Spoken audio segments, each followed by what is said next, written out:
The timeline graph displays sensor data over a time range defined in the DataTRACS settings configuration. The timeline graph has two scroll bars that can be used to zoom either the value scale on the vertical or the time scale on the horizontal. To zoom the value scale, click on one of the handles on either end and drag it towards the other end. Dragging from the top reduces the scale while keeping the low end limit in view. Dragging from the bottom has the opposite effect, reducing the view towards the higher end of the value scale. Once the scale has been reduced, the scroll bar can be used to scroll up and down across the range of values. The horizontal scroll bar works in a similar way. Dragging the left-hand handle towards the right compresses the time scale towards the current time. Dragging from right to left reduces the time scale towards the earlier chart times. Also, like the vertical scroll bar, the timescale scroll bar can be moved left and right to browse across values within the graph time frame.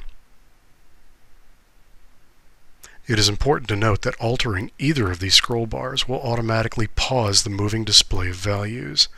The user can return to a rolling display by clicking on the triangular play button above the graph.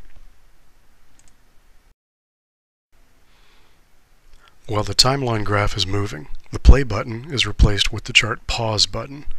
Clicking on this will pause the moving display, and clicking on the play button will resume the moving view. The next button in line is the marker button.